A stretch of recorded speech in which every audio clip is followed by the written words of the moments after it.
సన్నాయి పాడింది, చల్లగాలి వీచింది, నామేను తాకింది, మనసే దోచింది. నామేను తాకింది, మనసే దోచింది. సన్నాయి పాడింది, చల్లగాలి వీచింది, నామేను తాకింది, మనసే దోచింది. నామేను తాకింది, మనసే దోచింది. వెన్నెలమ్మ వన్నెలలోన, కోయిలమ్మ కూతలలోన, వెన్నెలమ్మ వన్నెలలోన, కోయిలమ్మ కూతలలోన, గోదారి పొంగులలో ఆనింగి హంగులలో, గోదారి పొంగులలో ఆనింగి హంగులలో, నీ అందమే చిందే, నా గుండె దోచిందే, నా గుండె దోచిందే లలనా.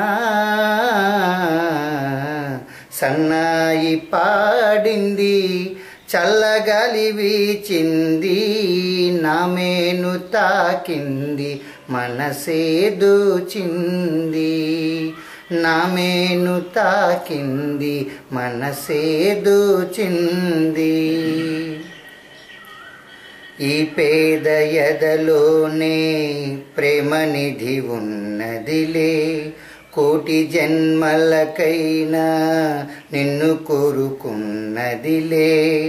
ఈ పేద ఎదలోనే ప్రేమనిధి ఉన్నదిలే, కోటి జన్మలకైనా నిన్ను కోరుకున్నదిలే.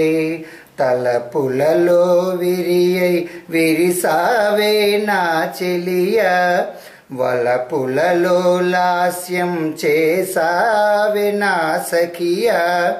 తలపులలో విరియై విరిసావే నా చెలియా, వలపులలో లాస్యం చేసావే నా సఖియా. విధినే ఎదురీది వలపు గెలుచుకుంటాను, మదిలో పదిలంగా నిన్ను దాచుకుంటాను లలనా. సన్నాయి పాడింది, చల్లగాలి వీచింది, నామేను తాకింది, మనసే దోచింది. నామేను తాకింది, మనసే దోచింది.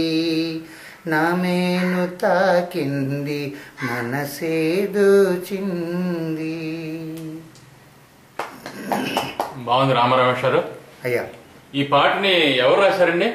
యాగంటి రవి గారు అని రాశారు సార్. యాగంటి రవి గారు. అయ్యా, ఆయన కళారవి గారు కూడా అంటారు సార్. ఆయన ఏ ప్రాంతం వ్యక్తి అయినా? విజయనగరం సార్. విజయనగరం. చాలా బాగుంది. ఇప్పుడు ఏం చేస్తుంటారు రవి గారు? ఆయన ఒక పత్రిక, కళాపత్రిక ఒకటి నడుపుతున్నారు. ఆయన పాటలు రాస్తుంటారు సార్. ఓకే ఓకే, చాలా బాగుందండి. ఇప్పుడు ఈ పాట మీకు నచ్చడానికి కారణం? మా గురువు గారు జమ్ము నారాయణ గారు, నారాయణరావు గారు దీన్ని ట్యూన్ చేశారు సార్. అయితే ఒక మంచి వాతావరణాన్ని అతను బస్సులో వెళ్తుండగా ఫీల్ అయ్యి ట్యూన్ ఆయన కూర్చారన్నమాట. పాడుతుంటే చాలా హాయిగా ఉంటుందని ఈ పాట నాకు నచ్చింది సార్. అదే ఎక్కువ అంటే భావం కన్నా మీకు రిథము, లయ వీటన్నిటి మీద, తర్వాత హృదయాన్ని కదిలించే ట్యూన్ మంచిది, చాలా బాగుంది sir tune. Okay, thank you Ramarao garu. Sir ధన్యవాదాలు సార్.